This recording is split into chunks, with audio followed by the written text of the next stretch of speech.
Peace and blessings to you. I've called this story The Coming of the Lord. Once upon a time there was a teenaged girl named Lucy. She was sweet 16 and had never been kissed. Well, that wasn't quite true, as she had a boyfriend named Jake, but that's not the point. The point is that she'd had a nasty accident on her bike and ended up in hospital for a few weeks with plaster and bandages and a black eye. She lay there and really wanted to see Jake, but a few days went by and he never came. Then one night Lucy had a dream. She dreamed Jesus came and stood by her bed and said to her, "Lucy, I'm coming to visit you tomorrow. Do you think you'll recognize me?" "Of course I will," said Lucy, looking at his long black hair, his dark beard and long nose, and the long white robe he wore. "Well, okay," said Jesus. "I hope you will recognize me, because I really want to be with you and make you feel better." "Thanks, Lord," said Lucy, and then promptly woke up. What a nice dream. But what a strange dream, she said to herself. Why did Jesus think I might not recognize him? As she lay there, she wondered for a long time. And then she said in a whisper, "I'd really like to see Jake too." The first person who came to see her that morning was the nurse. She was noisy and friendly and cheerful and hustled about, taking her temperature, fixing her pillows, washing her face, giving her pills, combing her hair, and saying all the time, "Lucy, my girl, you're getting better and better all the time." The next person who came to see her was the doctor.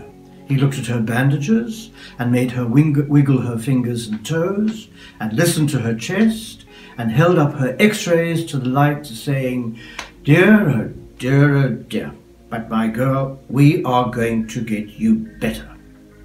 He smiled at her, gave a little wave, and was gone. The next person who spoke to her was the cleaning lady, and she was mopping the ward with a spaghetti mop. She mopped very slowly, very dreamily, and sang a little song as she worked.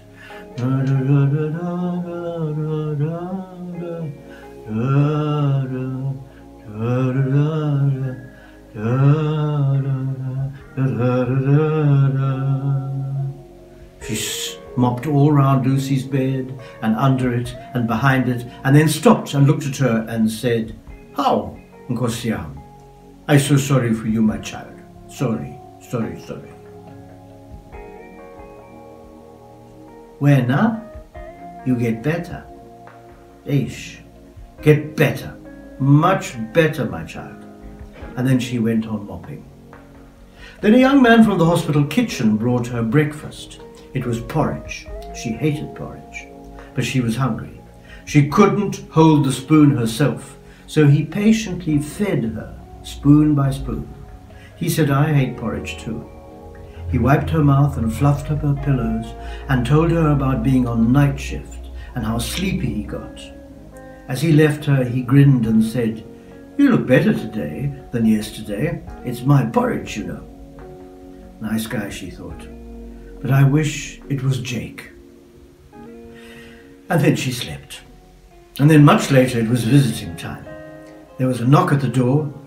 Her heart jumped. Would it be Jake? But it was her mum. Her mum with sucky sweets and cool drink and a magazine and underwear and perfume and things. Typical mum. Lucy knew she must be strong for mum, or mum would cry. She tried to be strong, but mum cried all the same, and kissed her and left. And so the days went by, and night came, and Jake never came. Lucy had a little cry. That night she had another dream. Jesus came again and stood by her bed. He looked at her with great love and said, "Lucy, did you recognize me today?" "You didn't come," said Lucy. "Oh yes, I did," said Jesus very gently. "I came with the nurse. I came with the doctor. I came with the cleaning lady. I came with the young man who fed you. I came with your mother. Didn't you recognize me in them? And then he stretched out his hands towards her, and Lucy looked at his hands with shock. There was a horrible, gaping hole through both of them. She lifted his wounded hands to her wounded hands. Jesus held them, and he then muttered something she didn't understand. Later on she said, it sounded like Talitha cum. Then he said, you'll recognize me next time, won't you? And then Lucy woke up. She really woke up.